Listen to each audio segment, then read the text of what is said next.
عبرت حاصل کرے، سبق لے اور آئندہ وہ غلطیاں نہ دہرائے، آئندہ ایسا کوئی کام نہ کرے کہ جس سے پچھلوں کو نقصان ہوا۔ لیکن افسوس یہ کہ ہم نہ سبق لیتے ہیں اور پھر انہیں چیزوں کو ریپیٹ کیے چلے جا رہے ہیں۔ اگر صحابہ کے درمیان اختلاف ہوئے یا تابعین کے درمیان اختلاف ہوئے تو ہمارے لیے سبق کیا ہے کہ ہم ان چیزوں سے بچیں، یا یہ سبق ہے کہ ہم ان کے بارے میں فیصلہ کرنے بیٹھ جائیں اور آپس میں جھگڑیں اور ایک دوسرے کے قتل و غارت شروع کر دیں اور ایک دوسرے کو برداشت نہ کریں۔ نبی صلی اللہ علیہ وسلم نے فرمایا ہر مسلمان دوسرے مسلمان پہ حرام کیا گیا ہے، ہر مسلمان دوسرے مسلمان پر حرام ہے۔ کیا مطلب؟ اس کی جان، مال، آبرو، وہ ایک دوسرے کے بھائی اور مددگار ہیں۔ ہم سب کو نیکی کے کاموں میں ایک دوسرے کے ساتھ تعاون کرنا ہے۔ تو کرنے کا کام تو یہ ہے، دوسروں کے ساتھ کیسا معاملہ کہ اگر وہ اچھا کر رہے ہیں تو ان کی مدد کی جائے، اور اگر وہ غلط کر رہے ہوں تو ان کو غلطی سے روکا جائے، ان کے لیے خیرخواہی کے جذبات ہوں۔ لیکن حقیقت یہ ہے کہ سب سے بڑھ کر ہمیں نئے سال کی آمد پر خود اپنے بارے میں سوچ بچار کرنی چاہیے، اپنے مستقبل کے بارے میں سوچنا چاہیے، کیونکہ اگر ہم خود اپنے بارے میں نہیں سوچیں گے تو کیا کوئی دوسرا ہمارے لیے سوچے گا؟ کیا کوئی دوسرا ہماری نجات کے لیے کچھ کام کرے گا؟ سورۃ الحشر میں اللہ سبحانہ وتعالیٰ فرماتے ہیں یا ایھا الذین آمنوا اتقوا اللہ ولتنظر نفس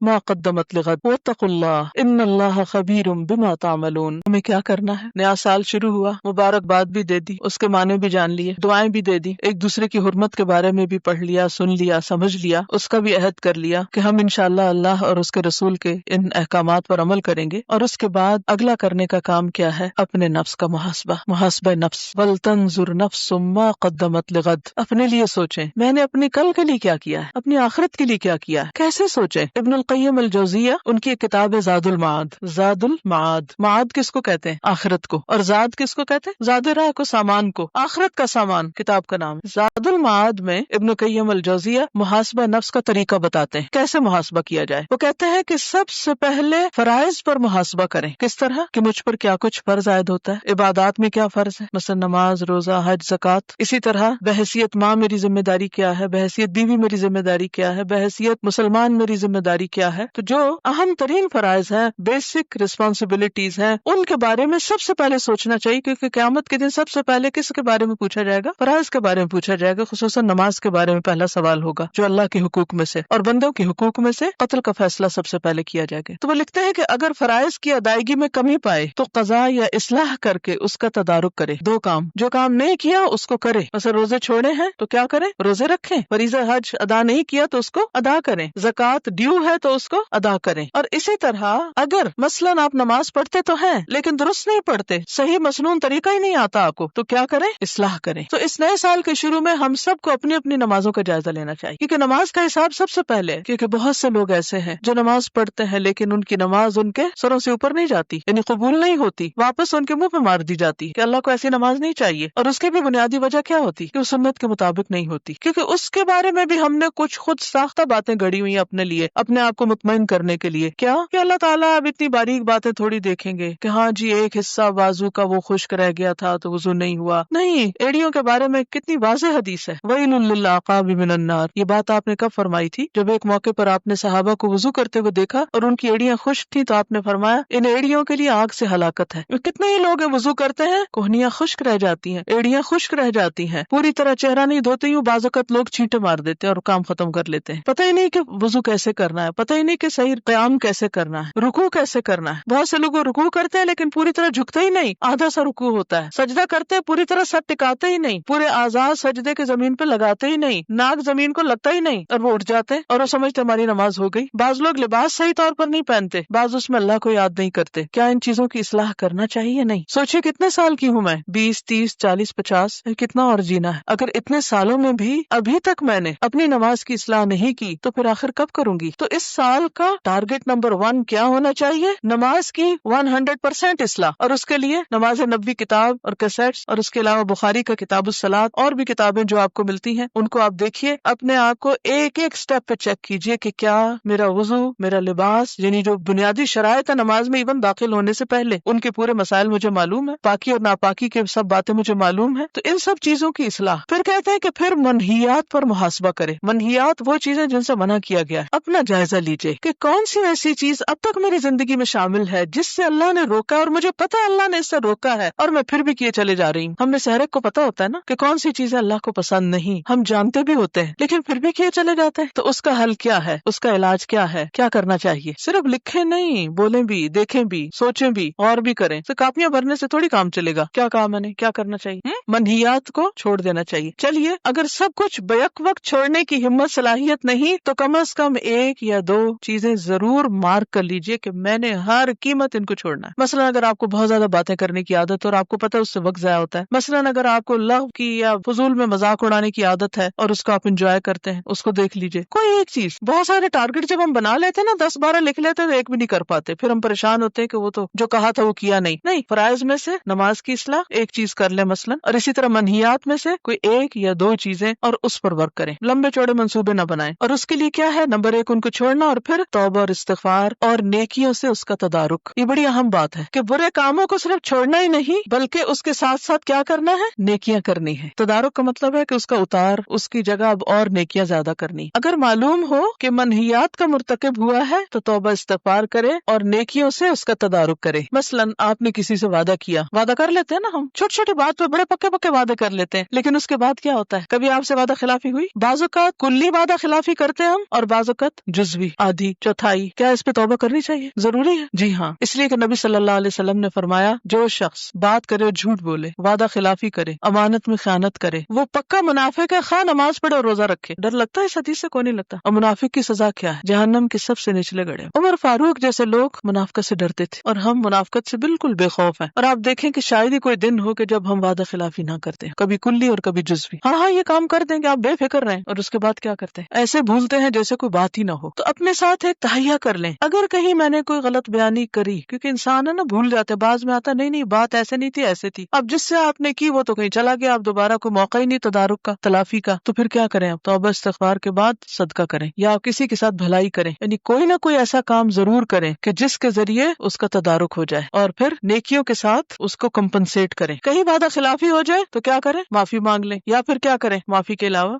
یاد آئے تو پورا کر دیں، چاہے اللہ سے کیا ہو چاہے بندوں سے کیا ہو. اور اسی طرح کثرت سے کوئی نہ کوئی نیکی کا کام کرتے رہیں، کسی کے کام آئے، کسی کی مدد کریں، کسی کی خدمت کریں، کیونکہ بعض اوقات مال نہیں ہوتا اتنا کہ صدقہ کر سکیں، تو اس میں کسی بھی طرح کیا کریں؟ کوئی نیکی کا کام کریں، تو انشاءاللہ اس سے اس کا تدارک ہو جائے گا. پھر ابن القیم کہتے ہیں کہ غفلت پر اپنا محاسبہ کرے، فرائض کی ادائیگی، منہیات اور غفلت پر محاسبہ. ہم غافل ہوتے، فرائض سے غافل، ذکر سے غافل، نیکی کے کاموں سے غافل. وہ کہتے ہیں کہ اگر مقصد تخلیق سے اپنے آپ کو غافل پائے، یعنی پتہ ہی نہیں میری کریشن کا مقصد کیا ہے، تو ذکر و اذکار اور اللہ کی طرف متوجہ ہو کر اس کا تدارک کرے، اللہ سے دعا مانگے، اللہ سے رہنمائی مانگے، مدد مانگے. اب دیکھیے کہ مثلاً اگر آپ نے ذو الحج میں حج کیا اور تمام شرائط کو پورا کرتے ہوئے حج کیا، تو اس کے لیے اللہ کا وعدہ کیا ہے کہ وہ پچھلے سارے گناہ معاف کر دے گا. اس میں اپنا محاسبہ کرتے رہنے کی ضرورت ہے کہ اچھا اس پر لکھے. لیکن اگر حج کا موقع نہیں ملا اور ابھی پیچھے بہت ساری ایسی چیزیں ہیں جو ٹھیک نہیں ہیں، تو کبھی آپ ہوم ورک کرتے ہیں اور اس میں کوئی چیز ٹھیک نہیں لکھی جاتی تو کیا کرتے ہیں؟ رب کرتے ہیں، مٹاتے ہیں، وائٹنر لگاتے ہیں، ریزر لگاتے ہیں اور اس کو صاف کرتے ہیں. تو توبہ اور استغفار کے ذریعے اس کو صاف کریں. لیکن یاد رکھیں کہ بہت ضروری ہے کہ انسان نیکیوں پر استقامت کے لیے اسباب اختیار کرے، اور ان اسباب میں ایک بہت اہم صحبت صالح، نیک لوگوں کی صحبت. عموماً گناہوں کا ارتکاب کب ہوتا ہے، کیوں ہوتا ہے، کہاں ہوتا ہے؟ بتائیے. اپنا ہم سب جائزہ لیں، کہاں ہمارے منہ سے غلط باتیں زیادہ نکلتی؟ غلط ماحول میں، ایسے لوگوں کی کمپنی میں جو خود کیئر لیس ہے، تو انہیں دیکھ کر ہم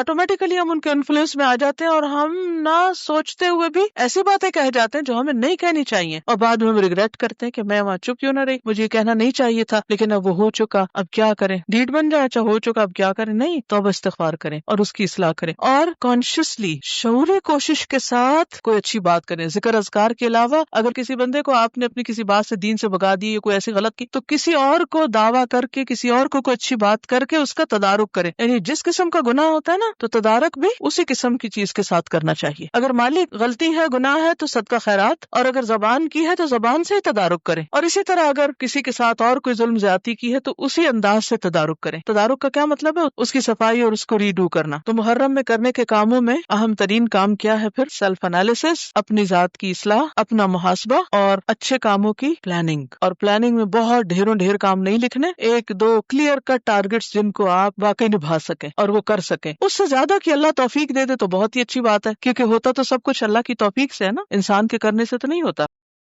اور اللہ کی خاطر ایک نیا آغاز کرو، رشدن و خیر کی طرف بڑھو، ہلال و رشدن و خیر. اور یہ میسج ہر مہینے کے شروع میں ملتا ہے. تو یہ صرف محرم ہی کا سبق نہیں، ہر نئے مہینے کے آغاز پر اپنے لیے کچھ نہ کچھ ٹارگٹ رکھا کریں اور ان چیزوں کو دہرایا کریں. امام ابن القیم ہجرت کے بارے میں فرماتے ہیں، ہجرت ایک حالت سے دوسری حالت میں جانا ہے. کیا ہے ہجرت؟ ایک حالت سے دوسری حالت میں جانا ہے، چاہے فزیکلی، چاہے ایموشنلی، مینٹلی، کسی بھی طرح ایک حالت سے دوسری حالت کی طرف جانا ہے. مثلاً دوسروں کو چھوڑ کر ایک اللہ سے محبت کرنا. اب آپ دیکھیں ہمیں اپنی اولاد سے کتنی محبت ہوتی ہے، شوہر سے محبت، دوستوں سے محبت، یعنی کس کس سے محبت. ٹھیک ہے، یہ محبتیں بھی اللہ نے ہمارے اندر رکھی ہیں، لیکن ہمارے ایمان کا تقاضا ہے کہ اللہ رسول کی محبت ہر چیز کی محبت سے بڑھ کر، اور ہمیشہ ہمیں اس کا جائزہ لیتے رہنا چاہیے، صبح شام جائزہ لینا چاہیے. تو دوسروں کی محبت سے بڑھ کر اللہ کی محبت اختیار کرنا بھی، وہ کہتے ہیں یہ بھی ایک ہجرت ہے. دل کا دوسروں کی تابعداری کرنا چھوڑ کر صرف اللہ کی اطاعت کرنا، دوسروں کا خوف چھوڑ کر صرف اللہ سے ڈرنا، دوسروں سے توقعات رکھنا چھوڑ کر صرف اللہ سے امید رکھنا، دوسروں پر بھروسہ کرنا چھوڑ کر صرف اللہ پر بھروسہ رکھنا، دوسروں سے سوال کرنا اور ان کا سہارا ڈھونڈنے اور منت سماجت کرنے کی بجائے صرف اللہ سے التماس کرنا، اس سے دعائیں مانگنا، یہ بھی ہجرت ہے. اپنے آپ کو دوسروں کے سامنے جھکانا اور ان کے حوالے کرنے کی بجائے صرف اللہ کے آگے جھکنا اور اپنا آپ اس کے سپرد کرنا، یہ اللہ کی طرف جانے کا حتمی ذریعہ ہے. حتمی، فائنل کیا؟ اللہ کے آگے جھکانا، اللہ کے آگے چھوٹا ہونا. بے شک حقیقی توحید، اصل توحید دوسروں سے بھاگ کر اللہ کی طرف جانا، اللہ کی طرف بھاگنا ہے. ایک ہے لوگوں سے بھاگ کر اللہ کی طرف بھاگنا، برائیوں کو چھوڑ کر نیکیوں کی طرف بھاگنا. ففروا الی اللہ، یہ ہے اصل ہجرت. بس اللہ کے عذاب سے بچ کر اس کی رحمت، اسلامی وحدانیت کی طرف، اسلام کی توحید کی طرف دوڑ لگاؤ. بات یہ ہے کہ اسلامی کیلنڈر اپنی نوعیت کے اعتبار سے منفرد کیلنڈر ہے اور یہ ہمیں ہجرت کی یاد دلاتا ہے. اور اسی طرح ہمیں اپنی عادات میں بھی کچھ عادات سے ہجرت کرنی. مثلاً کیا کیا چھوڑنا ہے؟ منہیات کی بات تو ہوئی نا ابھی.